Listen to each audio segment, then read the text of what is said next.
you tired of the daily hustle and bustle, the endless traffic just to get your little one to a good school? GMS Snap Bingo offers a unique blend of academic excellence with a holistic child development in both nursery and primary. We provide a national curriculum with an international touch. Enroll your child today by visiting our campus along Trinity College, Dabigo Road. GMS Snap Bingo, where every child's potential is a reality. Because we care. Hello and welcome to a brand new week. This is Second Take with IDK with Isma Dakabachigongo, a man who does know something, not only about football or soccer, rugby, golf, tennis, name it, whatever game it is, and he does love a challenge. So keep the comments coming in. If you haven't yet subscribed, what are you waiting for? A massive thanks to all those who have subscribed. Remember to share and to like this video. Isma, how are you? Alhamdulillah, I'm very good and glad to be on the show. Yeah, very engrossing weekend, sporting wise. So it has taken your mind off work? No, it wouldn't. I would love that NMGs opened yesterday. Okay. Not even tomorrow. Not only because I'm an employee, but there are things I believe in with expression.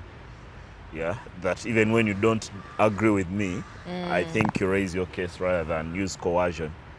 So, not really. Nothing can take my... I think even, let's say, 10 years from now when I'm not part of NMG, and there's a time when I want to be part, I don't see myself being at NMG till when I retire. Yeah, I think I'll remain passionate about media. Something I discovered at a very early age, I think, as a reader of a Daily Monitor. I told you some time back, people may not even understand the journey. Before I joined, I understood it very well. Once a week to twice a week, Monday and Thursday, to thrice a week, Monday, Wednesday and Friday, to daily. I understand that journey. I relate with it like I was part of the company then. Yeah. So hopefully it reopens soon. I understand that journey because I remember Weekly Topic every Friday and I enjoyed it. Is your team okay? Alhamdulillah, they are fine. Yeah. They are fine. Our thoughts and prayers are with them all. But I think I can do something to make you feel better. What is that? Woo! Yeah. Woo! We need a drum. We need a drum. You know, I was watching the game. I was like, how fast do they get the drum on? And I was so happy Haaland was able to do it. And I'm only sad that Norway now meets England, which is my team. And if Norway beats England, I really hope they go on to win it. And if, of course, England beat Norway, I hope they go on to win it. Bless you. Isma, should I say what went wrong for Brazil? But you had already said, even in the last episode, that Brazil got to where they were not because of how good they were, but because of how poor the opponents were. Let me read something that their coach was saying, Carlo Ancelotti. He was saying at some points in the game, they deserved to win the match. Sure, they did. He says, we have to continue to improve. We have to continue to find new ideas. This is the beginning of a new cycle. I think all of us who have watched the World Cup diligently can point to the fact that Brazil haven't been excellent in this tournament. They were played off the park by Morocco. They won games that they had to win, or they would win with their eyes closed, against Haiti and Scotland. Got through, then were laboured against Japan. In all those games, we've not seen an excellent Brazil. And in that game, yes, there were phases in the game where they should have buried it. One, they had a penalty missed by Bruno Guimaraes. Why did he take it? Of all the Brazilian players? I also got to learn that their first choice penalty taker is Vinicius. Their first choice penalty taker is Neymar. Their second is Rafinha. Their third should be Vini. So the first two choices were not on the pitch at the time, and then the person who is supposed to take the responsibility, Vini, did not feel that he was in the shape to take the penalty. So he's the one who picked the ball and added it to Bruno. In the end, okay, penalties are missed.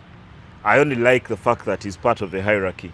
The one when I've argued that penalties are too important to be given to everyone is when players just step up and raise their hand, and we've not even seen them take a penalty in their courtyard pitch, in their houses, or they were not even part of a training session for penalty shootout. Those are the ones that sometimes I argue and say they should not be anywhere close. It should not be about who is feeling that they should take one. But also, besides the penalty, they created some very good chances, and the Norwegian goalkeeper Nyland brought his A game, which is primarily his job. Was it even man of the match? Yeah, very hard to choose. I think it was a coin toss between him and Erling Haaland. For once, I wanted the man of the match award to be shared by the two. But also, you have to, many times in games like this, it's always, the first thing that comes to mind is always to find the reason, from back to your question, to find the reason why the bigger team lost, because we're talking about the most successful team in World Cup history, Brazil. 4 years from now will be 28 years since Brazil last won the World Cup. And the signs have not been there that they're about to win the World Cup again. There are things we've argued about. And one of those that I find central to what Brazil would do is their transition from being a typical samba, Latin or South American side has not happened as quickly as it should. They are losing their players too young from their culture, which is 17, 18. That's the time when their players are moving to Europe. So all the Brazilian secrets that they had about their football are no more, because all these players are now educated in a European culture. And wouldn't they get the best of both worlds? No, they don't, because now they lost one. The culture of the Brazilian players. Remember when we were doing a preview of this World Cup, there are things I mentioned that Brazil would struggle with. One of those that I mentioned and I remember vividly is the fullbacks. Brazil are known for that roaming fullback. They do not have that anymore. No Cafu, no Carlos, no Marcelo, no Cicinho, no Jorginho in the past. The guys who run around that touchline, and they are very, very important to their attacking game. And there are so many other things I could mention. But I want to go back to what I was mentioning, that because their players are moving to Europe too early, they've lost everything about their secrets.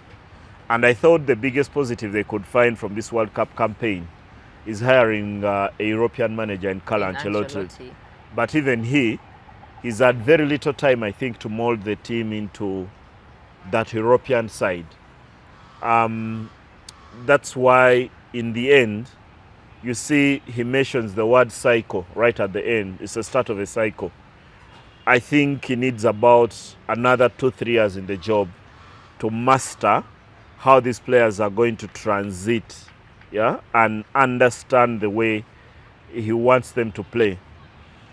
In phases in that game, they looked a little bit like Real Madrid, and I've been very, very critical of Real Madrid under Carlo Ancelotti. Yes, they won so many titles with him, but they were never an excellent team. They're a team that thrived on moments. They'd create moments in the game where they get to score a goal, and that buries the previous 10 or 15 minutes when they're not doing anything on the pitch. And in phases in that game, I also thought in that second half, that's what Brazil looked like they were trying to do.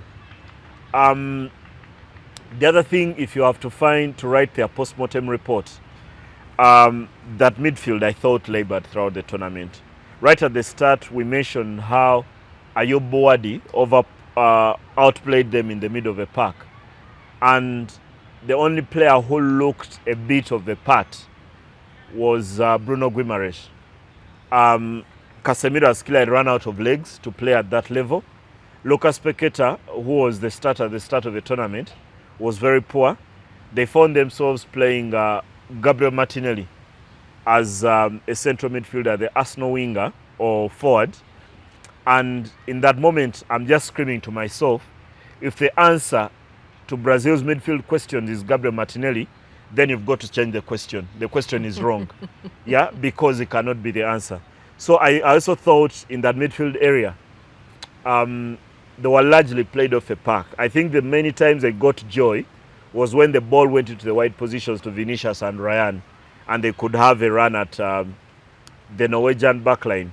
But in the end, in that central axis, they have to find proper players. Besides Bruno Guimaraes, there isn't too much else in the center of the park, and that's where the problems for me start. Neymar, is he... well, I guess this is his last appearance for Brazil. Was he more of a liability? I've heard people say he's a spoilt brat who can't deal with defeat. And we saw him crying, and I heard you guys say Brandon was also crying, I guess, along with Neymar. Sorry, Brandon. And I saw a joke on social media that he set a world record of crying at 4 World Cups. No one has had that opportunity to cry in 4 World Cups. A heavily criticized player for me. All of us who first watched him when he broke through at Santos at the age of 17 knew Brazil had found someone very special because the talent is immense. One of the things you'll notice with Neymar is that you're bound to see things that players are even afraid to try out in training. Neymar will be trying those things out in a match. So when Carlo Ancelotti selected him, I think all of us were falling back to the positions of the talent that the player had. Because before this World Cup, he had not played for Brazil in 3 years. He had not played for Brazil since 2023. Part of it down to injury, the other down to form. And there's always been a blame game around his lifestyle. And when he moved back to Brazil, all of us knew he was done. Actually, some would go further and say the moment he left Europe, the French League and went to Saudi, to Al Hilal, he was done. He's decided to stay in the game. When Carlo Ancelotti decided to select him for this World Cup, I think he was hoping for a moment of magic from Neymar, not exactly that he was going to play 90 minutes of a game. And we also saw he was using him sparingly. yeah, 20, 30 minutes in a game, that was sufficient for Neymar. But that magic moment never came. The cry for many of the Brazil fans then would come down to, was it worth selecting Neymar over a player like João Pedro, yeah, the Chelsea striker, who clearly has a lot more quality than most of their centre forwards. You look at the chance like Endrick missed in that game, the youngster who plays at Olympique Lyonnais, and in your imagination you're thinking João Pedro would bury that. You look at the kind of influence João Pedro would have in that centre forward position, perhaps would be bigger than Igor Thiago and Matthias Cunha was playing in there. So those are, I think, some of the complaints. And when you want to complain about those, and all of us have the benefit of hindsight, which Carlo Ancelotti would not have had while selecting the side, then Neymar would be the fall guy. Because when there are 26 slots, you do not lose or win the World Cup because of the 26th player. And Neymar was never part of the 11. So to call him a spoilt brat, while might sound extreme, his lifestyle has left him with no place to hide. Yeah, he loves his party. Many of us do love our party. We don't have the resources to party as much as Neymar. If we had a private jet and we could have lunch in New York and dinner in Tokyo, we'd probably take the same bait, but we do not have the same opportunity. Unfortunately for him, when the team is eliminated, this is the guy you've got to blame. But I would insist Brazil struggled in this World Cup because of lack of legs in midfield, primarily, okay. Not Neymar. Not Neymar. Okay, let's talk about 10-man England against Mexico. I mean, does that speak to their mentality, to their attitude, and what a game it was? I wish I'd come to the show with an Oxford or Cambridge dictionary, advanced learners dictionary, because all the words you mentioned I think are in there. But the sum of all these words could be character. If you want to borrow another, you could use resilience. Unrelenting. Unrelenting. There's a lot of one-liners that you could pick from the dictionary to describe England's result against Mexico. The manner in which they got through to the quarterfinals. One of the most spellbinding England performances in the World Cup, but that's not because Mexico is a very big side, a giant. But if you aren't entertained, like Ange Postecoglou could say, are you not entertained? Yeah? If you aren't entertained by that game, then you don't deserve to watch football anymore. A game that had everything. Penalties, a red card, missed chances, a brilliant goalkeeping performance from Jordan Pickford, a block from Jude Bellingham, at 2-1, which could have made the game 2-2. The energy inside the stadium from the fans, the storylines before and after the game. If you aren't entertained, you don't deserve to watch football anymore. And England will first of all look back at, I could break the game down in many facets. One, the performance of Jude Bellingham. Those 2 goals within 98 seconds to be exact. Yeah. To get them a 2-0 lead. Very, very important. Then thereafter, Mexico get 1 back. And then you're thinking, with this crowd, because England have to play against a crowd, the momentum is all with Mexico right before halftime, the 42nd minute. Then the game should have gone into the break at 2-2, save for Jude Bellingham's intervention. Then there is the saves that come thereafter from Jordan Pickford, and in that phase also the red card. Yeah, the red card to Jarell Quansah to emphasize England's struggles at right back, because that's been a problematic area. And we saw a lot more of those problems. They've had to play Reece James, who is now currently out injured, and then DJ Spence, and now Jarell Quansah, who is not even a natural in that position, eventually sent off after a VAR replay because of a follow-through. When you take that tackle, you don't go studs up, and it's a right red card. Then thereafter, soon after they get their man sent off, then Harry Kane is trying to defend and gives away penalty, which is buried by Raul Jimenez, and then they have a penalty of their own, which Harry Kane buries for them to win the game. I thought a game that had a bit of everything. Then that steely defensive display that had England finish the game with a backline of 5, thanks to Thomas Tuchel. Part of it, game plan, because I thought they managed the game very well, but also having to bring in Danny Ban and John Stones to save face in the end. Maybe the line at the bottom could be, this is one of England's greatest World Cup performances. It's not about the size, it's not about whether they are playing Argentina or Brazil or anything. This is a game that any team would lose. And at that stadium where they lost that 1986 World Cup quarterfinal against Diego Maradona and the hand of God. But every time you mention that, also mention that Maradona went past 7 English players to score one of the greatest, if not the greatest, World Cup goal inside that stadium. Is that they walked into a cauldron where their chances of winning were reduced by the crowd, the Mexican crowd, to the Mexican record in that game, in that stadium rather, because Mexico had not lost at the Azteca in 89 international games. Coming into that would have been their 90th straight game unbeaten. So for England to go into such hostile ground and emerge with the carcass, in literal sense, you've got to give it to them. That was a performance for the ages. And the biggest flowers for me would go Thomas Tuchel. I think he got his tactics right. In phases when they needed to retreat and sit in a low block, they did. The selection to pick Saka over Madueke, the energy and work ethic of Anthony Gordon and the discipline to get back and defend. There were so many good things about England, and even so many good things about Javier Aguirre's Mexico. But in the end, it comes down to the quality of just that one player maybe in front of goal, and in the end it's Harry Kane with the winner for them. So they play Norway.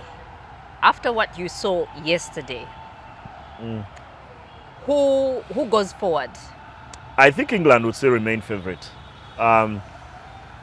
May not mean anything that England will go through, but they remain favourites. They have a bigger reputation. Norway are only playing in their first World Cup in 28 years. Perhaps now they've earned the reputation of the dark horses of this tournament. The other team maybe on the other side that could have a say is Colombia if they get through their round of 16 game against Switzerland. But still you would bank on England. I think all over the pitch they would have more quality. But it's also a good spectacle to get a chance to watch Haaland against Harry Kane on the same pitch, or Haaland against some of those English defenders that he takes to the cleaners week in, week out in the Premier League.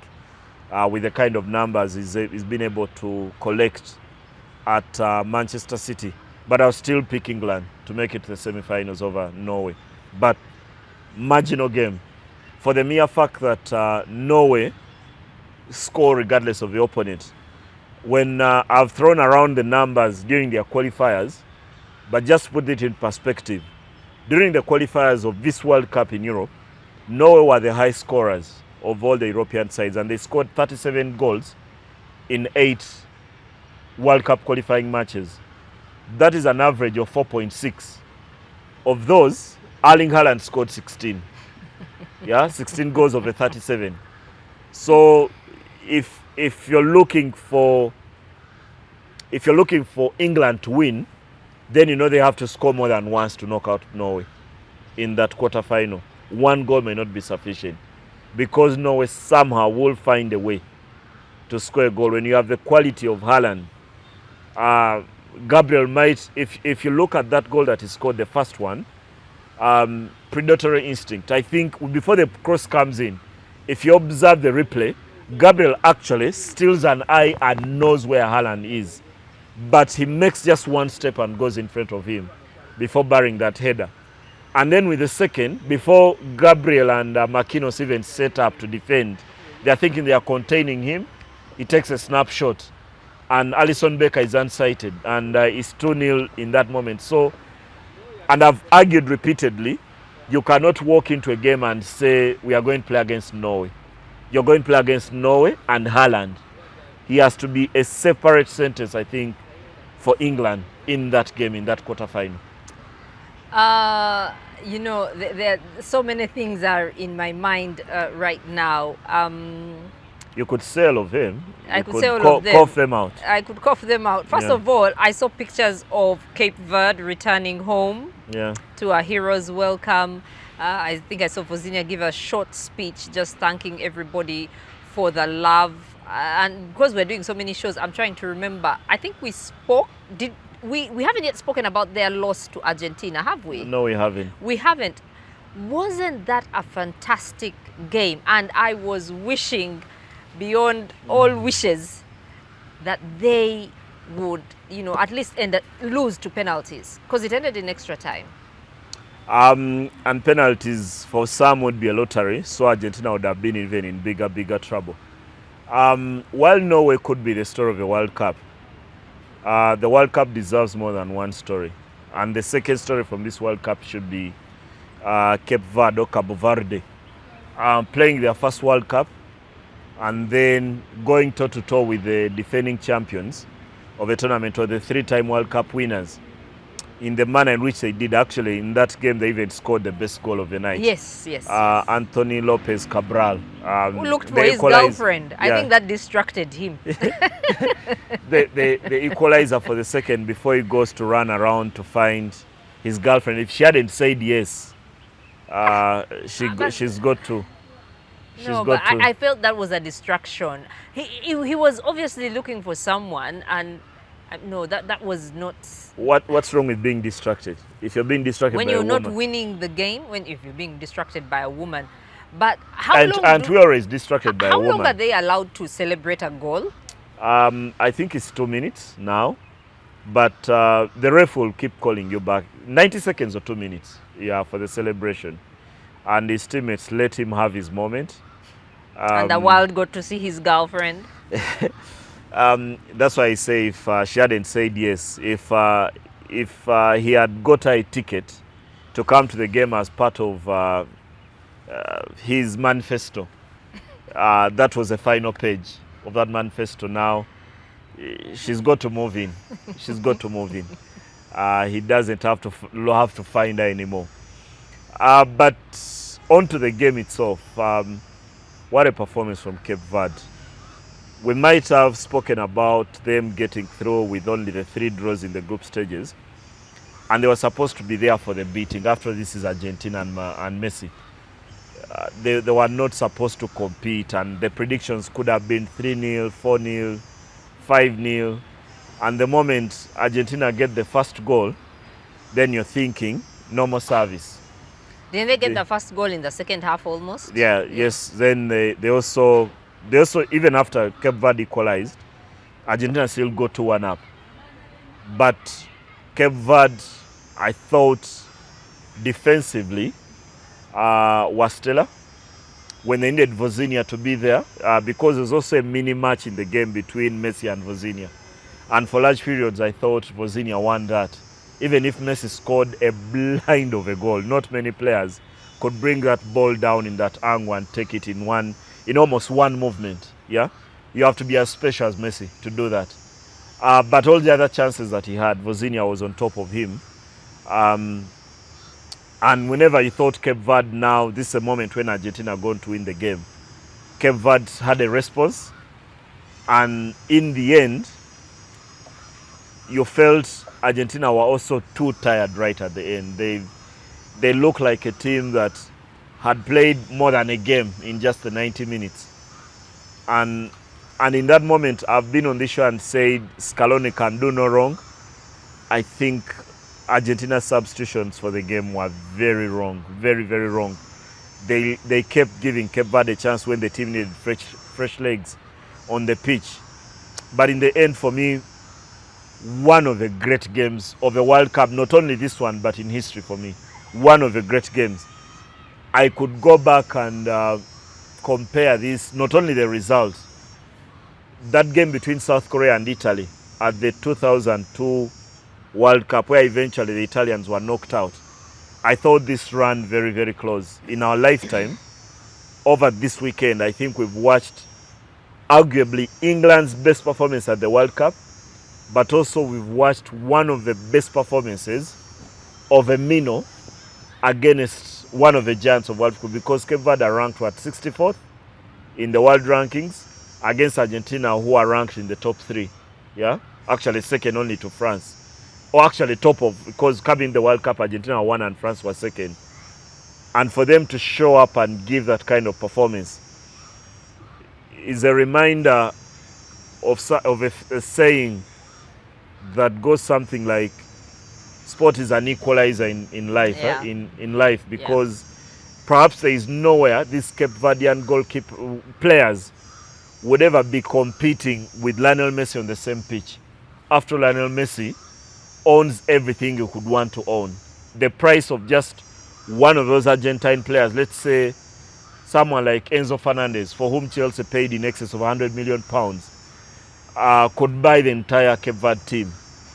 So sport is such an equalizer that creates a platform for such fairness. By the time the game is done, there isn't a difference between the rich and the poor, the educated and the aren't, and the uneducated, or the fat and the thin.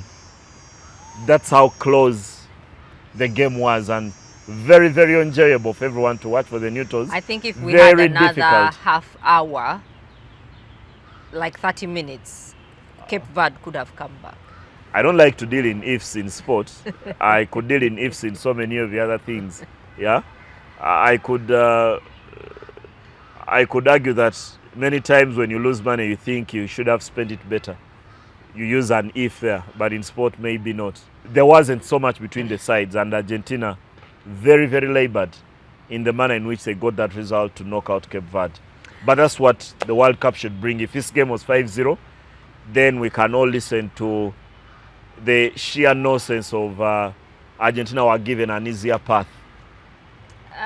Okay, well, yeah, because they didn't go according to script. Yeah. But another story that started at the beginning of this tournament was about Omar Atan, the Somali referee who was denied entry and has, in a way, become a superstar. I saw him officiate a game at Kuwait, I think the last game of their season.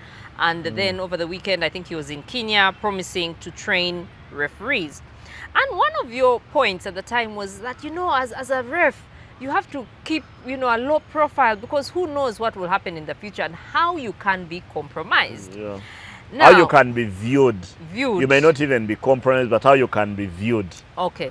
I don't know, in the lead up to this World Cup, I don't know how many pictures I have seen of Infantino and Trump together. There's even a time they had a dinner and they invited Ronaldo to come. He came with his girlfriend.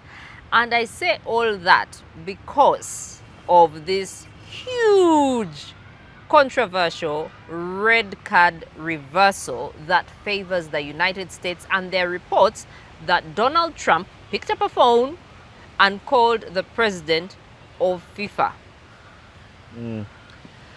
The World Cup has had its fair share of controversies ever since it started in 1930. Yeah, you go back and read about the miracle of Bern in 1954. You read about things like the World Cup being stolen, the trophy itself, and an inside job. This may not be theft of a physical good, but it's as close to influence peddling like the world will ever find. Because the Associated Press, one of the biggest platforms that brings together journalists from so many other countries, have reported the story that you mentioned, that Donald Trump actually did call Gianni Infantino and complain about the World Cup that was given to Folarin Balogun and wanted that red card stayed. Yeah. Eventually the red card was suspended. Very new to me. I've never had it. I watch my sport and love it. There can be a case where the red card is cancelled entirely. Yes. Yeah. And yellow cards have been suspended. Suspended too. There's even one just before the World Cup. We had Ronaldo. Yes. With a red card that was overturned. Yeah. It was given a friendly, and had it stayed, he would have missed the first two games of the World Cup, which would have been a lot of controversy. So FIFA opted to go the other route. For a red card to be suspended, because it doesn't mean that Balogun... Sorry, say that again about Ronaldo's red card? It was suspended too. It was suspended, yeah. But why is it not as controversial as this one? Okay, ordinarily, he would have missed... Okay, let me go back and explain very well. Ronaldo was sent off in a friendly game before the World Cup. And ordinarily, he could have missed two games. What FIFA did was to allow him to miss one game against Armenia. Yeah? Because it would have counted in the competitive games. Yeah? So he missed a game before the World Cup instead of missing the World Cup opener. And because it was violent conduct, it could have been reviewed by FIFA and extended into the World Cup, where he would have missed more than just the one game. So he missed one, and that was swept aside. Now, in this case of Balogun, it sounds a bit like a job application where your father is the CEO of a company. It sounds every bit about the processes that we complain about in our countries in procurement of roads, of construction of schools under the school facilities grant, all the things we complain about. Now, this runs close because Balogun is sent off, yeah? Clearly, for a foul similar to what Messi was not sent off for earlier in the tournament. And I've insisted before that I think that was a mistake from the referee and the VAR. Messi should have been sent off for that.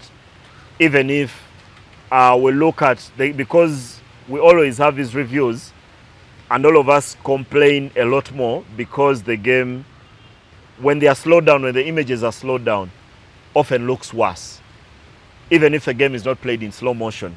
But once a decision is made on the pitch, I'm one of those who thinks the decision should be respected.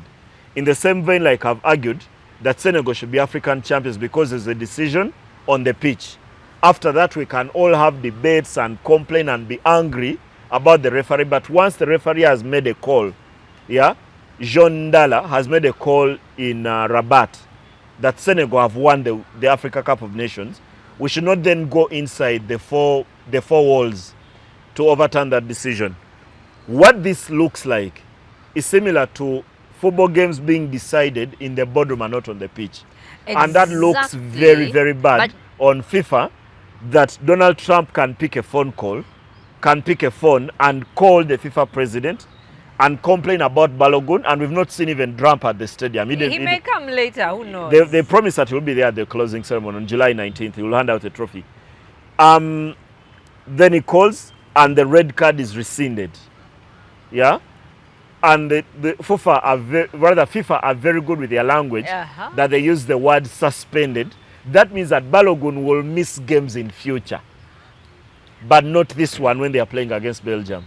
And sorry if I'm taking you back, but you've just said because of the star power he has, and I know you who is that? Balogun, yes, or his potential to score. The star power in America, he's their best striker. He's the best striker, yes. Yeah. My question is, again, back to Ronaldo. If they squeezed in an Armenian friendly, because cards have been suspended before, is it because they were yellow cards? Mainly yellow cards. I do not buy. I will insist when a decision has been made on the pitch. Yeah, I've mentioned and I said I think Messi should have been set off. Yeah, but you know what that means commercially? And maybe it goes back to something like Sir Alex Ferguson said many years ago, that football sold its soul to the companies. For him, he called it television, but it was wider to advertising and all this revenue that football does generate. US without Balogun would be a much weaker side, honestly. They do not have much quality in that area. They might have options in midfield and defensively.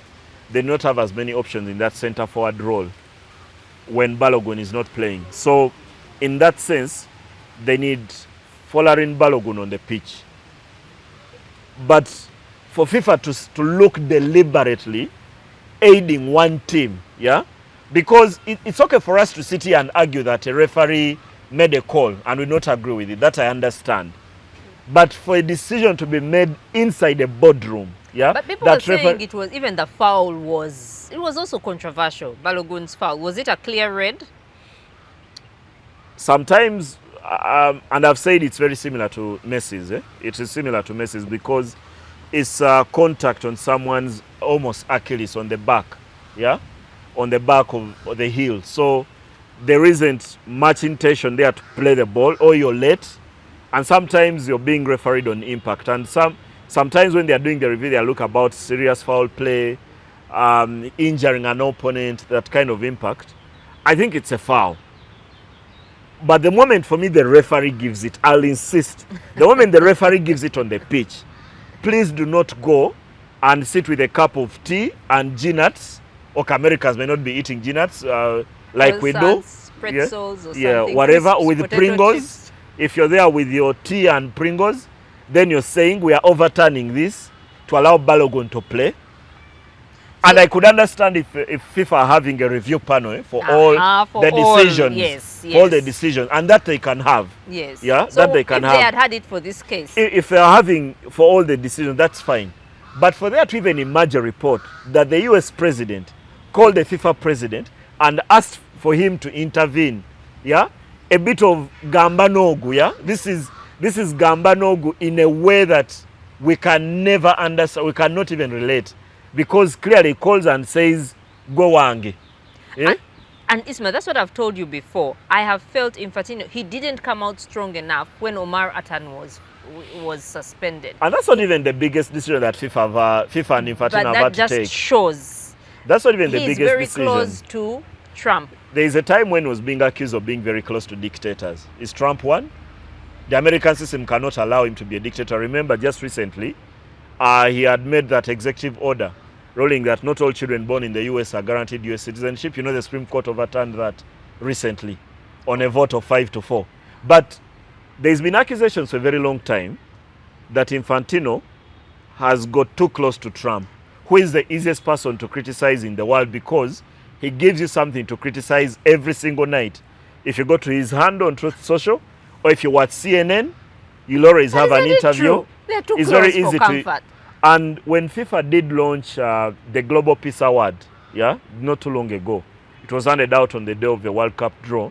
The first recipient of that was Trump because of his push for peace between Israel and Palestine. Then soon after, Trump was bombing Iran. So, and there's been accusations and around. Russia is not here. Like there are just so many things. But Russia was suspended way before Trump became president. So you cannot accuse everything. The world is not meant to be fair. The day you understand that if the world was fair, I would be at work. Right now I'd be at NMG working, but because there's someone with more power than we do, they decided to close us. The world is not meant to be fair. But one of the things the world designed to create a fair measure of justice or fairness is democracy. And sport is the most democratic institution in the world, because regardless of how many resources you have, in the end it comes out to talent, it comes out to plan, it comes down to execution for you to win a game. So all the other accusations maybe at this point in time, can all be validated. Everyone who has ever felt Infantino has done more for the US than everyone else. Remember when Trump launched that global board for peace? Yes. At the White House. The UN or something. And they are supposed, part of it, they are supposed to help the rebuild of Palestine. And part of that, FIFA made a commitment to build 4 stadiums in Palestinian territory to bring hope through sport in a place that has suffered for so long. This leaves FIFA very, very naked for Egg me. on their face. Did Infantino say anything about Ebola? I wouldn't remember that. You see, and Congo are on their way home. Anyway, let's move on. You're saying the world is not meant to be fair. The scoreline 3-0 Morocco-Canada seems a bit unfair, don't you think? Because Canada did put up a show. And the reason why it's 3-0 is because Canada did not win the game in the phases when they're supposed to. In that first half, Morocco on the back foot. Canada by far the better side in that first half. Then they don't bury their chances. And once Morocco get one through Onahi, Nazidine Onahi, I thought that was game. That was game. Game, set and match. And in the end, there was just going to be another and another. The third, of course, scored as Canada were trying to get back in the game. Nothing to lose at that phase. You're 2-0 down and it's late in the game. You just have to go for it. In the end, Morocco, underlining their quality, and also building on that performance from Qatar, where they got to the semi-finals.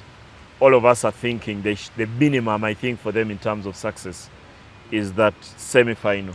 But they are up against, I don't know if I can call them indomitable, but they are up against an unrelenting French side that I felt, against Paraguay, I felt it was, tell me about your thoughts about that game. I felt Paraguay were a bit not nice. Yeah, very, very dirty. But I don't blame them for that. Sometimes when you go into a fight where you're playing against a much stronger side, you've got to use some underhand methods. And I thought Paraguay lauded a lot for their defensive grit and organization. Their best chance against France was for them to get a little bit cheeky. To be fair, I thought that's exactly what they did, and eventually lost by just that one Kylian Mbappe penalty to get knocked out. But even France were not as excellent as they've been in the game. So Morocco have a chance? One of the things I thought Paraguay will do, and I'm going to get to Morocco, I thought they negated the kind of half spaces that Michael Olise is able to find, where he gets into that role and plays that pass that has made Kylian Mbappe get into a position where he's one-on-one with the goalkeeper, one-on-one with the defender. Then you have no chance. Yes, Morocco have a chance because primarily, I'll go back, sport is fair. At kickoff, until you concede 5 or 7, that's when you realize you had no chance. And I'm not one of those who thinks that Morocco could ship that number. Yes, they will have a very good shot. But these are the kind of games I think Morocco will live for. When they've developed their game and got into this bracket and got all these players who have been raised in Belgium, Netherlands and France, they've been relishing a shot at a team as good as France. So it will be a very, very good contest. And for Morocco, I think to get an opportunity to win the game, they've got to be as good in that center of the park. To stop Chouameni or Rabiot or Manu Kone, who played in the previous game, whichever Didier Deschamps picks in that area. And then they've got to create chances. I saw Ismail Saibari, I think, suffered an injury in Morocco's game against Canada. So all the other guys have to carry some load. Rahimi and Ibrahim Diaz, who has not been scoring goals, but I think he's been a very critical influence in the attacking sense, in the manner in which he opens up space in the wide areas, and also played the pass, I think, for Rahimi's goal against Canada in that round of 16 game. So should be one of those games. I think Morocco live for this one. They will live for a game of this magnitude, and it's also a revenge for that semi-final defeat, in Qatar, because the two teams met and France won that by 2-0. So they get another shot at the same opponent, who, in an attacking sense, I think is better than 4 years ago than France was. So one, I mentioned midfield and attacking line. Then you've got to defend because in the other teams I could mention Argentina and Messi. I could mention Norway and Haaland. I could mention England and Harry Kane. I think with France, I cannot even mention that France and Mbappe, because they have so much quality. Yeah. Dembele has scored a hat-trick. Michael Olise has been orchestra in chief. He's yet to score. Inevitably, I think he will score. We saw the kind of influence, for example, Desiree Doué had on the game when he came on to replace Barcola. He's one who won the penalty because of his ability to take on and beat players. Then you have the beast in Mbappe. No one has scored more goals in knockout football at the World Cup than he has. It's amazing the variation in terms of ability of the attacking line, that Morocco have so many weapons to deal with on the day. And the most interesting maybe could be Mbappe against Ashraf Hakimi on the left side. You're talking about games you relish, you live for. Egypt against Argentina and Messi. Isn't that one of them also? They have to throw everything into it. And because of that performance that Argentina managed against Cape Verde, they are now, you cannot argue they are invincible. And Argentina have not put up a performance that makes you fear them. Yeah, France have put up performances where you're in awe, because the manner in which they beat Sweden, you're thinking, what will happen in the next game? The next opponent could be in trouble. Argentina have not done anything to suggest that there is something to fear in the side. The exception is that they have one of the greatest footballers in that side, in Lionel Messi. I'll be very interested in what kind of physical shape Argentina emerge for that game, after that draining game against Cape Verde in the previous round. And I've argued already that I think Lionel Scaloni mismanaged the minutes of the players. Towards the end, most of the players looked very, very tired.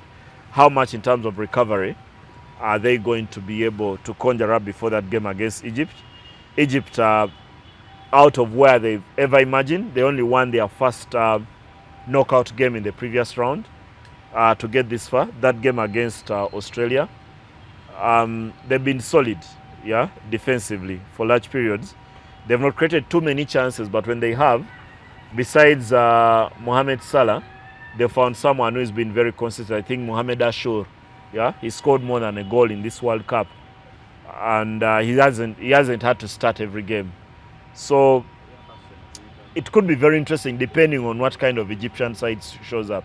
If they play as well as they played in all the other games, then Argentina have to dig very, very deep. They have probably to play their best game of this World Cup for them to make it to the quarterfinals. Is this the year that the Swiss can break the curse? Of a round of 16. Yeah, because they come against Colombia that, beats Ghana 1-0. 1-0, but that was a 1-0 massacre. Yeah, Ghana could have been murdered 10-0 in that game. Actually, one of the challenges if you're Colombia that they have right now is that in their last 2 games they've had 44 attempts at goal and only scored 1 goal. Wow. So they have to improve their efficiency. Yeah, because that was against Portugal, they are 24, and then against Ghana they are 20. And Ghana did not have a single attempt at goal. None hit the target. So I think the one worry that Colombia have is to improve their efficiency in front of goal. This has the making of extra time. Yeah? If you do not have the energy to stay up late, if you have a coffee grinder close, or you can buy some mwanyi terimba. I've seen, Uganda these days packages its coffee fairly well. And it's one of those that is Ugandan. So I wouldn't be here talking about Nescafe when I know a Ugandan. And if you have your coffee, please get it ready, because there isn't so much to choose between the two sides. Switzerland, very solid, never too far away from winning a game, and they don't lose by many. Then Colombia, I mentioned earlier, one of the dark horses besides Norway. This has the making of a very, very, very long game. Very, very long game. Yeah. And then Golden Boot, Haaland is back in the picture. Argentina yet to play. Yeah. So, of course, Messi can go on top. What are your thoughts? 3 players on 7. Yeah. It's the first time we've had 3 players score 7 goals at the World Cup. That's testament of the quality of some of these players. But perhaps the biggest flowers have got to go to Erling Haaland. He does not play for the giant sides. He's now scored 61 goals for Norway. Even if he's just 25, I already want to declare him the greatest player that Norway has ever produced, because this guy is amazing. He's amazing. His ability in front of goal, and the conversion rate for touches, because Haaland barely touches the ball. Yeah, but the I saw moment- some guy really hold his waist at the Yeah. beginning, and I thought that's really unfair. Yeah. If you don't do that, you're in trouble. But he relishes that too. Yeah? They don't give him space, room? Or? And that second goal emphasizes that they don't give Yeah. him space, or he has to That- create it, and yeah, he hits the I ball. liked it. But for him Yeah, to that's get 7 goals, to ever belong to a sentence that has a Messi and Mbappe, and in a positive way, you've done very well. You've done very You've well. done very, very well. Okay, someone like Messi or someone like Mbappe has belonged in that sentence, but even he still pinches himself every time he's mentioned alongside Messi. And you could almost tell in that interview where he said that Messi will score more, but provided we win the World Cup. Yeah. Mbappe sounded like, I'm very happy just to be alongside this guy. But I've also been one of those who has argued that finally someone is going to score 10 goals at the World Cup. We are very, very close. And I could sit here again and say, if Mbappe goes past the next round, inevitable. For me, it's They will. inevitable. He'll get to 10. Then there's a small matter of Harry Kane. He's on 6. Yeah? Just one behind the other 3. And if England if England had to win the World Cup, Harry Kane has to get to 10 goals. And he'll be knighted. He has to score another 4. Then, of course, there is Dembele. He scored 4, yeah, including a hat-trick at this tournament. He hasn't looked very good in the previous game against Paraguay. But if he gets another 2 against Morocco, then you can't rule him out of that goal-scoring grace. Remember, he's also the hold of that Ballon d'Or, yeah? So it should be an interesting one, and you look forward to these minor subplots of the World Cup. It's not just enough to come and tell a story that France came to America and was so good and won every game and eventually won the World Cup. these other subplots, the race for that golden boot, is going to be Yeah. an interesting one, especially if then we get to the end and we've had the first player to get more than 10 goals Yeah. in a World Cup tournament in a very, very long time. Though they have more games to play, so it's just one more game to play. When people say more games, you might It's think just they added one. 5. Okay, Yeah. yeah. They only added 1 game in the round of 30. The others Okay. have been the same. Actually, they have been the same. Okay. Well, all these games are live and in HD on DSTV. So if you don't have a decoder, you can get one for as low as 15,000 shillings. DSTV or GoTV will sort you out this FIFA World Cup 2026. Now, speaking about World Cup qualifiers, we also have the Silverbacks in Angola. Their tournament is now done. They've been playing in their World Cup qualifiers, and they lost all their 3 games of this qualifying window. Remember the manner in which the African World Cup qualifiers are structured, and that's basketball. The Silverbacks are the national basketball team. Is that you're in groups of 4. So they've been playing against Angola, Mali, and Egypt. So they played earlier in the year and lost all 3 games. So they had to win at least a game here to have any chance of getting to the next round. Because the top 3 get to advance the next round of the qualifiers. And they lost all their 3 games. First beaten by the hosts Angola. Very many on very few. Sometimes when the margin is 80 to 52, I do not need to mention how that went. Then they lost to Mali, also very many on very few. Then their next game, their final game was against Egypt, where for long periods Uganda were on top, but eventually the Egyptians got back and forced overtime at 67 all. Then in overtime, Egypt won the game to ensure that Uganda lost 6 games in the World Cup qualifiers and finished bottom of their group, so they were knocked out. And I was looking at just the sheer numbers. Uganda has now lost 11 successive international games in men's basketball.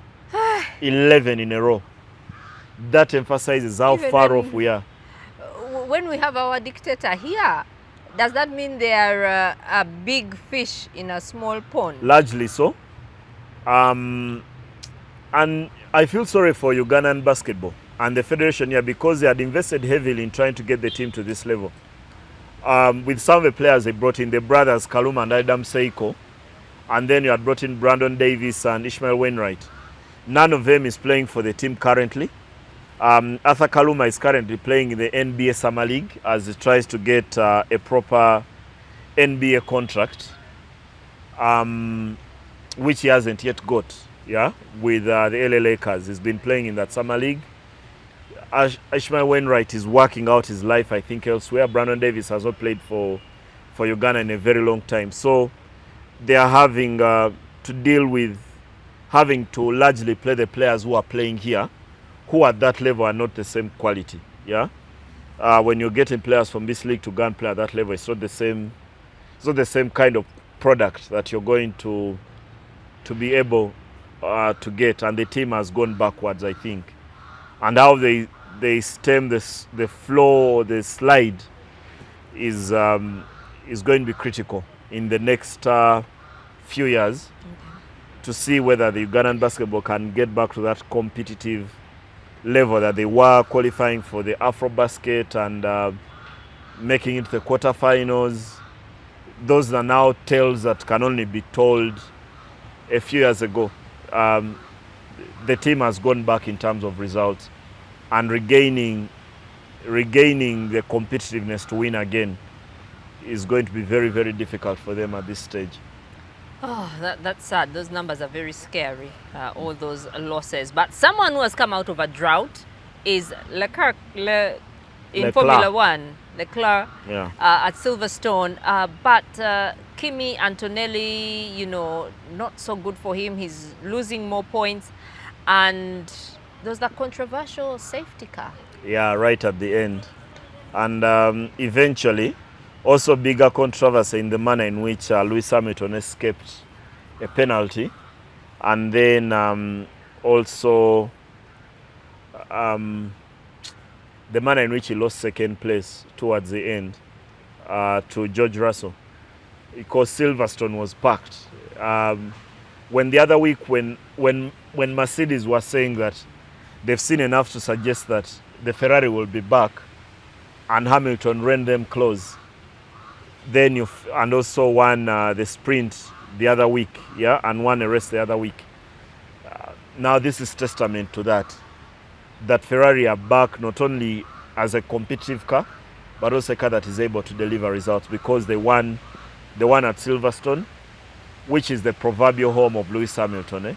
He's very popular there. I think 99% of the fans come to Silverstone, who are over 250,000 in a weekend. 99% of them are backing Hamilton to win. And he had a very, very good opportunity. Eventually could not convert his fortune into a result, but at least finished on the podium. And the bigger thing, I think, is that Ferrari won. Ferrari won a race. This is a second victory this season, and they had not won in a very, very long time, because they've been behind McLaren and Mercedes for the past, you could argue, even 3 years. Yeah, they've not been as competitive as they were in the past. And then to see Kimi Antonelli fail the way he did, maybe that opens up the championship entirely. Yeah, you're the one who is always observing the points. I always want to get back to observing the points with 3 races to go. Then I know what we need here to win, because I'll be supporting everyone in the red car. Yeah, that's when I have to look up and say, okay, how many to go?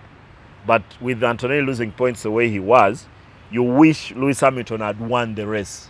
Yeah, that would pile even more pressure. But he's finishing behind George Russell, so there's still a lot of work to do.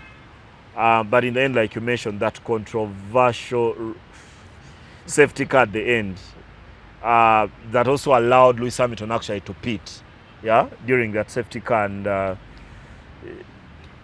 neither here nor there. It was one of those I thought for me, overall a very interesting race, and Charles Leclerc eventually a victory that is so deserved.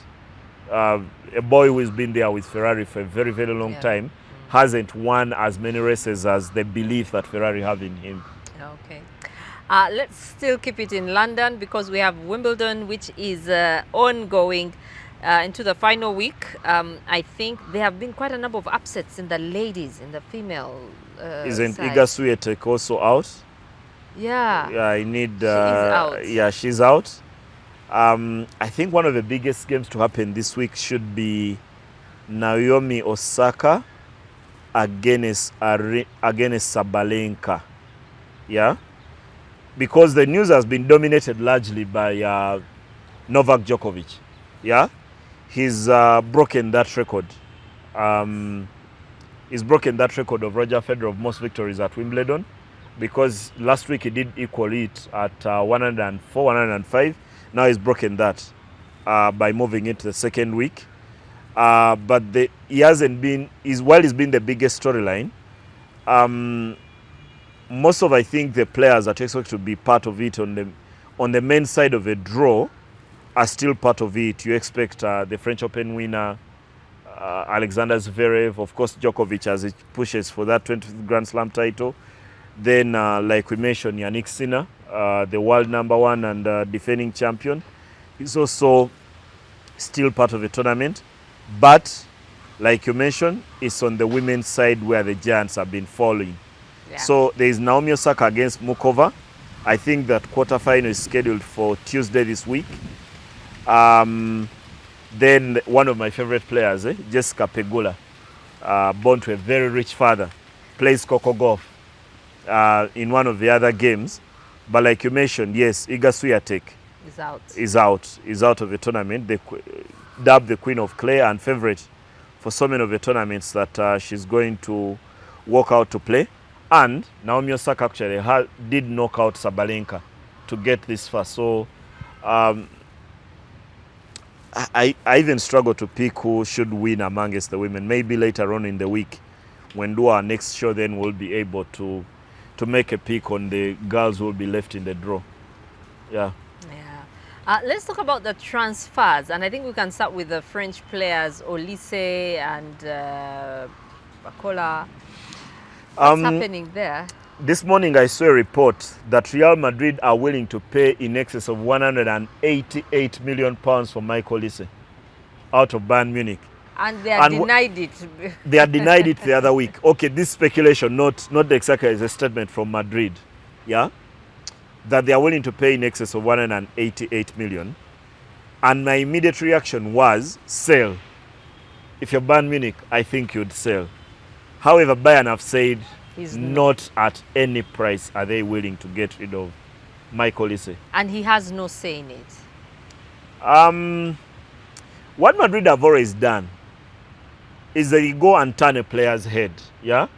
They talk to his inner circle.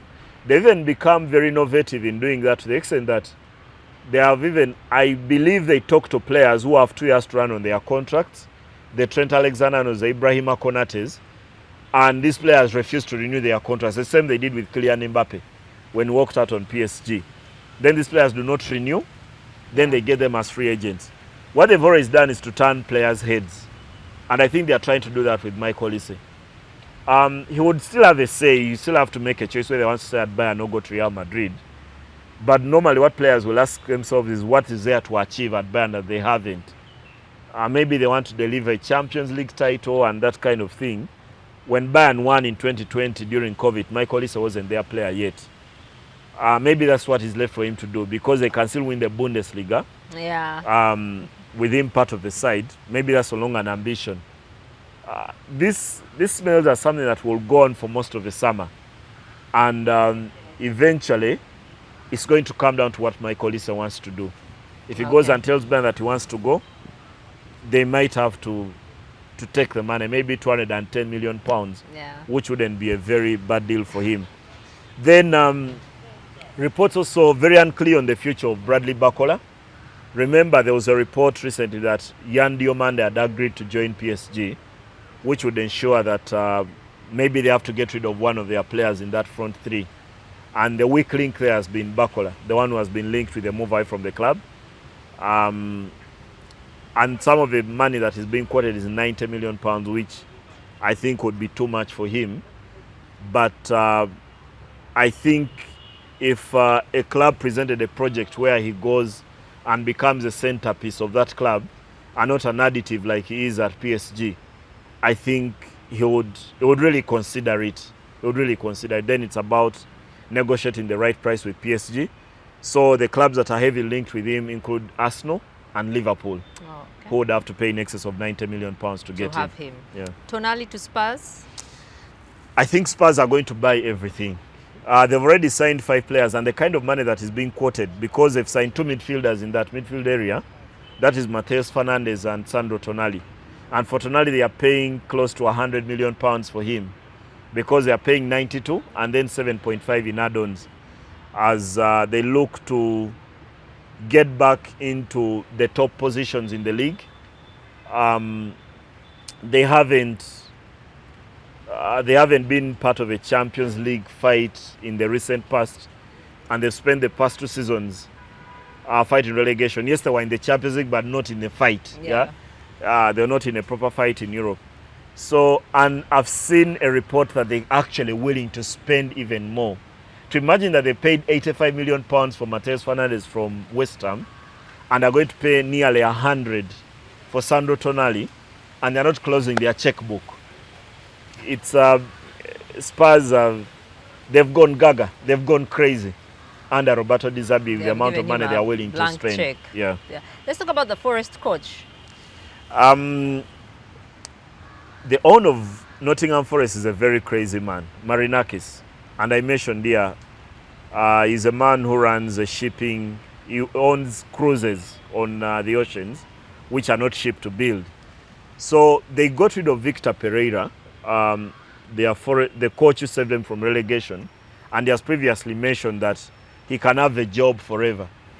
Then really? Then they've gone and signed Olivier Glasner, who left Crystal Palace at the end of last season, and Crystal Palace have already replaced him with the coach. What's his name? Sage.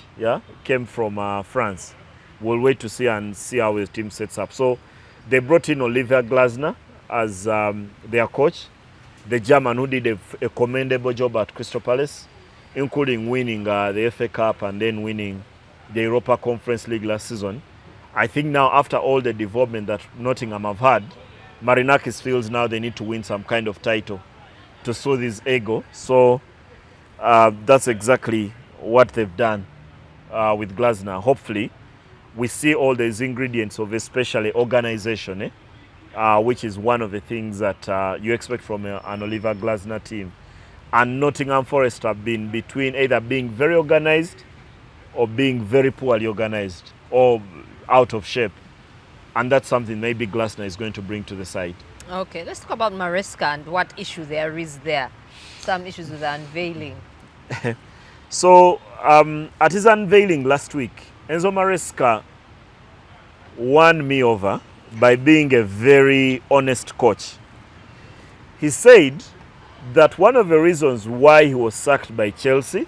Sacked? Yeah, yes, he was sacked. Okay. Is because he had been talking to Man City about taking the job after Pep Guardiola. And even he admitted at the press conference that that was very disrespectful. And he said he has apologized to Chelsea privately. It was true? Yes, it was true. So, he was coaching Chelsea and that's negotiating okay. with Man City. No, it's not. So you turn a... It's not. But we knew it. Because his name had been... thrown around yes. because of his relationship. Yes, with Even when your Guardiola. name is thrown around, you do not negotiate while you're in a job. It's very disrespectful at that level. Yeah, but you're still checking You're- to see, you're weighing your options. You're thinking about this at our level. Yeah? You're not thinking about at a very professional level.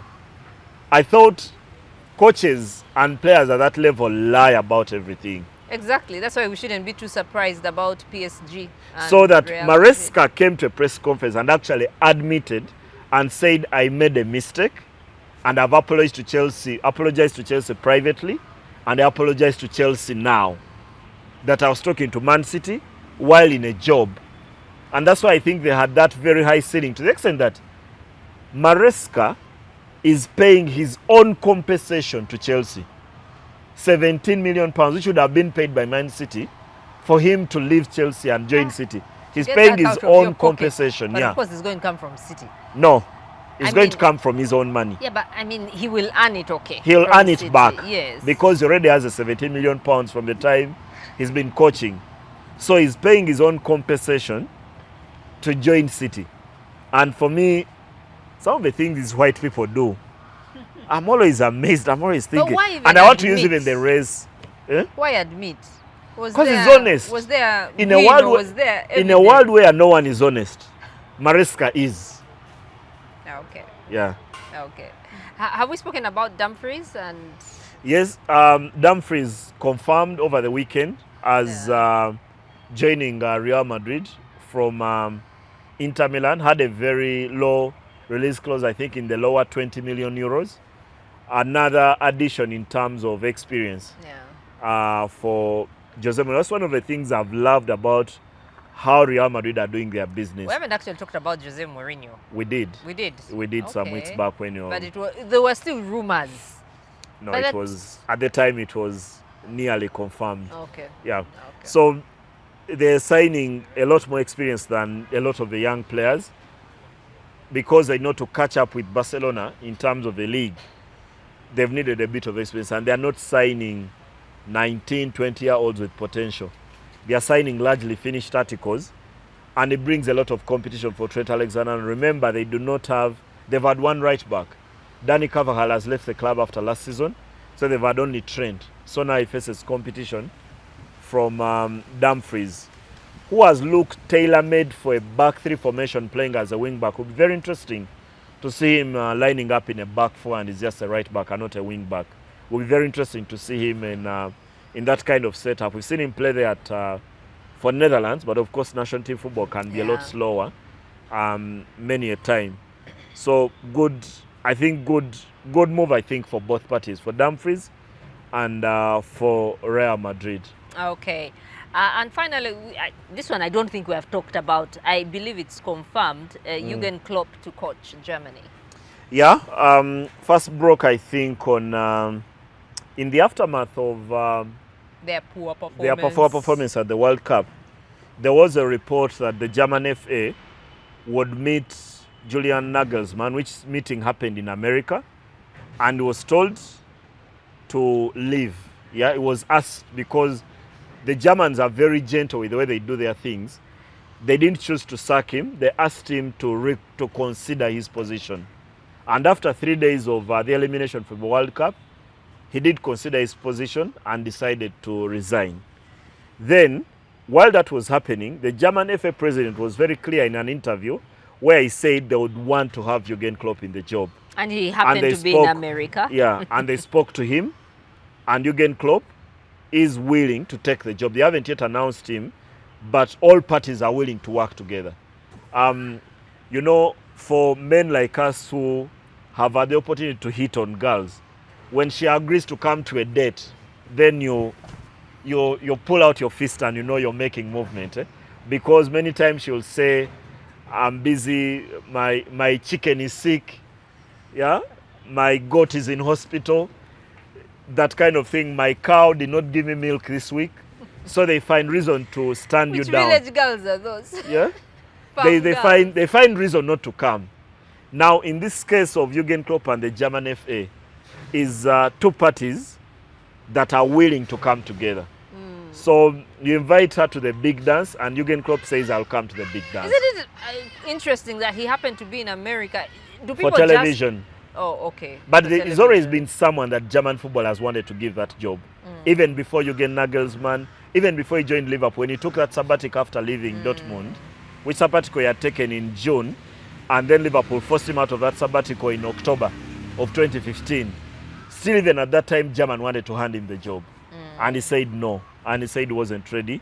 So when the Liverpool job, where he stayed for a very long time, even after Liverpool, they wanted to give him the job. And eventually,